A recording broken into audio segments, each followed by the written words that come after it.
Cash less economy کو فروغ دینے کے لیے یہ ٹیکس اقدامات تجویز کیے جاتے ہیں۔ نان فائلرز کے لیے نقد رقم لگوانے پر ایڈوانس ٹیکس کی شرح 0.6% سے بڑھا کر 1% کرنے کی تجویز ہے تاکہ غیر دستاویزی نقد لین دین کی حوصلہ شکنی کی جا سکے۔ جہاں کوئی ٹیکس دہندہ کسی ایک سیل انوائس پر 2 لاکھ روپے سے زیادہ رقم نقد وصول کرے تو اس فروخت پر ہونے والے اخراجات کے 50% کی اجازت نہیں دی جائے گی۔ اس سلسلے میں اگلے مالی سال کے دوران مزید اقدامات لیے جائیں گے۔ جناب اسپیکر، انکم ٹیکس میں بے قاعدگیوں کا خاتمہ۔ ہم خامیوں کو دور کرنے، مساوات کو بہتر بنانے اور ٹیکس قوانین کی پاسداری کو آسان بنانے کے لیے ضروری اصلاحات کر رہے ہیں۔ تجارتی جائیدادوں سے ہونے والے کرایہ کی آمدنی اب فیئر مارکیٹ ویلیو کے 4% کی معیاری شرح کی بنیاد پر تسلیم کی جائے گی۔ اس طرح سے ٹیکس حکام کے ثوابدیدی اختیارات جو ان کے پاس ڈسکریشن موجود ہے وہ محدود ہو جائیں گے۔ اپیلوں کا طریقہ کار بھی معقول بنایا جا رہا ہے۔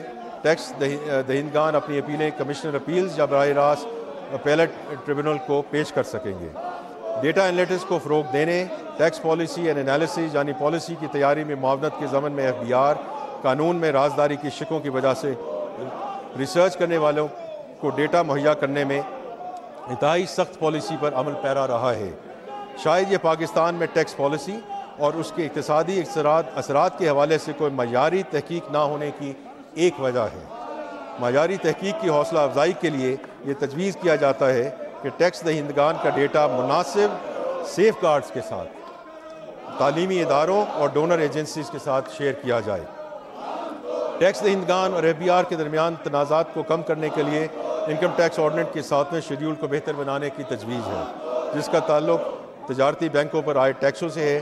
توقع ہے کہ ان تبدیلیوں سے ٹیکس کا نظام منصفانہ اور مساویانہ ہو سکے گا۔ کاروبار کرنے کی لاگت کو کم کرنے اور موجودہ تجارتی طور طریقوں کو اپنانے کے لیے ٹیکس قوانین میں جہاں کراس چیک کا ذکر کیا گیا ہے وہاں ان میں آن لائن ٹرانزیکشن اور دیگر ڈیجیٹل ذرائع سے کی جانے والی ادائیگیوں کو بھی شامل کرنے کی تجویز ہے۔ انکم ٹیکس کے سلسلے میں انفورسمنٹ کے اقدامات۔ جناب اسپیکر، میں اس معزز ایوان کے علم میں لانا چاہتا ہوں کہ ہم ایسے اقدامات تجویز کرنا چاہتے ہیں جن سے انفورسمنٹ بہتر بنائی جا سکے، ٹیکس چوری کا خاتمہ کیا جا سکے اور ٹیکس کے نظام میں دیانتداری کو فروغ دیا جا سکے تاکہ عوام کا اعتماد بحال ہو۔ اس سلسلے میں انکم ٹیکس کے حوالے سے ایک نیا کلاسیفیکیشن سسٹم متعارف کرایا جا رہا ہے جس میں فائلرز اینڈ نان فائلرز کے فرق کا خاتمہ کیا جا سکے گا۔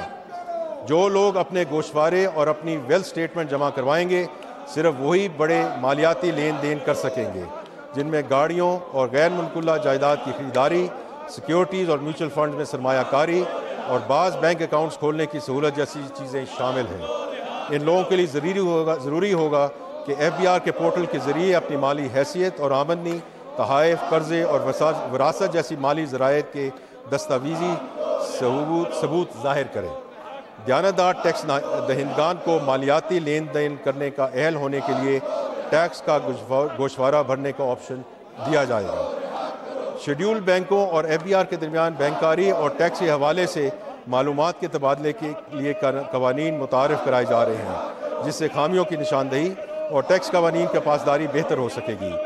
FBR کو یہ اختیار حاصل ہوگا کہ وہ ٹیکس کی بنیاد وسیع کرنے اور انفورسمنٹ کو بہتر کرانے کے لیے بیرونی آڈیٹرز کی خدمات کانٹریکٹ پر یا تھرڈ پارٹی کی وساطت سے حاصل کرے۔ جناب اسپیکر، اب میں سیلز ٹیکس ایکٹ میں ترامیم کے تجاویز کی طرف آتا ہوں۔ سیلز ٹیکس کے نظام میں مساوات لانے اور اس کی درینہ خرابیوں کو دور کرنے کے لیے درج ذیل اقدامات تجویز کیے جا رہے ہیں۔ درآمد شدہ اور مقامی طور پر تیار کردہ سولر پینلز کے درمیان مسابقت میں برابری کو یقینی بنانے کے لیے تجویز ہے کہ سولر پینلز کی درآمدات پر 18% کی شرح سے ٹیکس عائد کیا جائے۔ یہ اقدام پاکستان میں سولر پینلز کی مقامی صنعت کے فروغ میں اہم کردار ادا کرے گا۔ آن لائن کاروبار اور ڈیجیٹل مارکیٹ پلیسز کی تیزی سے ترقی نے ٹیکس قوانین کے پاسداری کرنے والے روایتی کاروباروں کے لیے مشکلات پیدا کر دی ہیں۔ معیاری مسابقتی فضا پیدا کرنے اور ٹیکس قوانین کی مکمل پاسداری کو یقینی بنانے کے لیے تجویز کیا جاتا ہے کہ ای کامرس پلیٹ فارمز کی طرف سے ترسیل کرنے والے کوریئر اور لاجسٹک خدمات فراہم کرنے والے ادارے 18% کی شرح سے ان ای کامرس پلیٹ فارم سے سیلز ٹیکس وصول کر کے جمع کروائیں گے۔ پیٹرول یا ڈیزل استعمال کرنے والی اور ہائیبرڈ گاڑیوں پر سیلز ٹیکس میں یکسانیت لانے کے لیے یہ تجویز دی جاتی ہے کہ 18% ٹیکس سے کم شرح والی گاڑیوں پر بھی 18% عمومی سیلز ٹیکس عائد کیا جائے۔ اس اصلاحی اقدام سے تضادات کا خاتمہ ہوگا اور ٹیکس کی ادائیگی کے عمل کو آسان بنایا جا سکے گا۔ گزشتہ 7 برسوں سے خیبر پختونخوا اور بلوچستان کے نئے ضم شدہ اضلاع کو ٹیکس میں مکمل چھوٹ حاصل رہی ہے۔ ان علاقوں میں کاروباری سرگرمیوں میں اضافے کے پیش نظر ٹیکس کی یہ چھوٹ ملک کے دیگر علاقوں میں کاروبار کرنے والوں کے لیے مشکلات کا باعث بن رہی ہے۔ لہٰذا تجویز دی جاتی ہے کہ ان علاقوں میں آئندہ 5 سال کے دوران اشیاء پر مرحلہ وار سیلز ٹیکس نافذ کیا جائے، جس کا آغاز آئندہ مالی سال کے لیے 10% کی کم شرح سے کیا جائے گا۔ زرعی شعبہ نہ صرف ہماری قومی معیشت میں نمایاں حیثیت رکھتا ہے بلکہ ہماری اقتصادی ترقی کے لیے محرک قوت کا کردار بھی ادا کرتا ہے۔ جب فصلیں اچھی ہوتی ہیں تو ہماری مجموعی ملکی پیداوار میں نمایاں اضافہ ہوتا ہے، اور جب زرعی پیداوار کم ہو تو معیشت جمود کا شکار ہو جاتی ہے۔ زرعی شعبے ہماری قومی غذائی تحفظ کے لیے بھی نہایت اہم ہے۔ وزیر اعظم کی ہمیشہ سے یہ کوشش رہی ہے کہ زرعی شعبے کو ہماری معیشت کا انجن آف گروتھ بنایا جائے۔ وزیر اعظم کی ہدایت کے مطابق اس سال کھاد اور پیسٹی سائیڈز پر مزید ٹیکس عائد نہیں کیا جائے گا، جس کے لیے ہم IMF کے تعاون سے بھی شکر گزار ہیں۔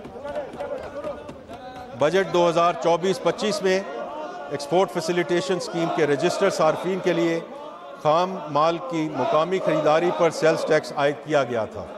اس تبدیلی سے کپاس کے مقامی کاشتکاروں اور ٹیکسٹائل ملوں، خاص طور پہ اسپننگ یونٹس کو شدید مشکلات کا سامنا کرنا پڑا، کیونکہ درآمدی دھاگا سیلز ٹیکس سے مستثنیٰ رہا۔ کپاس کے مقامی کاشتکاروں اور ٹیکسٹائل ملوں کو برابری کی سطح پر لانے کے لیے درآمدی کاٹن جان پر ایکسپورٹ فیسیلیٹیشن اسکیم میں سیلز ٹیکس عائد کرنے کا فیصلہ کیا گیا ہے۔ جناب اسپیکر، ہم سیلز ٹیکس میں چوری کو روکنے کے لیے سخت اقدامات متعارف کرا رہے ہیں۔ غیر رجسٹرڈ کاروباروں کے خلاف سخت سزاؤں کو مزید بڑھانے کی تجویز ہے۔ ان میں بینک اکاؤنٹس کا منجمد کرنا، جائیداد کی متعلق پر پابندی اور سنگین جرائم میں کاروباری جگہ کو سیل کرنا اور سامان کو ضبط کرنا شامل ہے۔ ان تمام اقدامات سے قبل اس بات کو یقینی بنایا جائے گا کہ متعلقہ قانونی تقاضے پورے کیے جائیں، جن میں پبلک نوٹس، متعلقہ نگران کمیٹی جس میں متعلقہ تجارتی چیمبر کا نمائندہ بھی شامل ہوگا کے سامنے سماعت کا موقع اور 30 دن کے اندر اپیل کا حق شامل ہوگا۔ ان پٹ ٹیکس سسٹم کے غلط استعمال کو روکنے کے لیے automated risk base input tax adjustments متعارف کرائی جائیں گی۔ جناب اسپیکر، اب میں آؤں گا digital presence proceeds tax act 2025۔ موجودہ انکم ٹیکس کا نظام سرحد پار بڑھتے ہوئے ای کامرس کے شعبے پر ٹیکس کا اطلاق مؤثر انداز میں نہیں کر پا رہا، خصوصاً ان غیر ملکی تاجروں یعنی وینڈرز پہ جو ویب سائٹ اور سافٹ ویئر اپلیکیشنز کے ذریعے آرڈر کی گئی اشیاء اور خدمات فروخت کر رہے ہیں اور کوریئرز کے ذریعے سامان کی ترسیل پر کیش آن ڈیلیوری کرتے ہیں۔ کئی ممالک کے ساتھ دو طرفہ ٹیکس معاہدوں کے تحت اگر کسی غیر ملکی کمپنی کا پاکستان میں مستقبل کاروباری مقام یعنی کہ پرماننٹ اسٹیبلشمنٹ نہ ہو تو اس صورت میں یہاں ان کی آمدنی پر انکم ٹیکس لاگو نہیں ہوتا، لہذا صرف ان غیر ملکی وینڈرز پر ٹیکس عائد کیا جا سکتا ہے جن ممالک کے ساتھ پاکستان کے ایسے کوئی معاہدے موجود نہیں ہیں۔ اس ضمن میں کئی ممالک پہلی ڈیجیٹل سروسز ٹیکس متعارف کروا چکے ہیں تاکہ ان غیر ملکی تاجروں سے ٹیکس وصول کیا جا سکے جو غیر ملک میں رہتے ہیں، مقامی مارکیٹ میں محض اپنی ڈیجیٹل پریزنس کی بنیاد پر چیزیں فروخت کر رہے ہیں۔ ان ممالک کا موقف ہے کہ مستقبل کاروباری مقام کا پرانا تصور اب ان کے ٹیکس نفاذ کے حق کا تحفظ نہیں کر سکتا، تاہم سرحد پار فروخت کیے گئے سامان پر جو ای کامرس کے ذریعے سپلائی ہوتا ہے اب بھی ٹیکس عائد نہیں کیا جا رہا۔ اس صورتحال کے پیش نظر ٹیکس کے معاملات پر عملی معاہدے کی فوری ضرورت ہے تاکہ ٹیکس نافذ کرنے کے حقوق ملکوں کے مابین منصفانہ طور پر دیے جا سکیں اور مستقبل کاروباری مقام کے تصور کو نئی جہتوں کے ساتھ اپنایا جا سکے۔ ایسے کئی عالمی معاہدے تک پہنچنے سے قبل کہ عبوری دور میں غیر ملکی تاجروں کی جانب سے پاکستان میں فروخت ہونے والی اشیاء اور خدمات پر ٹیکس نہ دینے کا حل نکالنے کے لیے ایک نیا قانون تجویز کیا جا رہا ہے۔ اس بل کے تحت ڈیجیٹل پریزنس سے حاصل شدہ آمدنی پر ٹیکس کا قانون متعارف کرایا جا رہا ہے، جس کے تحت پاکستان کے دائرہ اختیار میں غیر ملکی تاجروں کی جانب سے فروخت کی گئی اشیاء اور خدمات پر ٹیکس عائد کیا جائے گا۔ اس قانون کے تحت تمام ادارے بشمول بینک، مالیاتی ادارے، لائسنس یافتہ ایکسچینج کمپنیاں اور دیگر ادائیگی کے ذریعے اس بات کے پابند ہوں گے کہ وہ پاکستان میں باہر سے اشیاء اور خدمات فراہم کرنے والے غیر ملکی تاجروں کو کی جانے والی ڈیجیٹل ادائیگیوں پر 5% ٹیکس وصول کریں۔ فیڈرل ایکسائز ڈیوٹی ایکٹ میں ترامیم۔ جناب اسپیکر، فیڈرل ایکسائز ڈیوٹی کے تحت انفورسمنٹ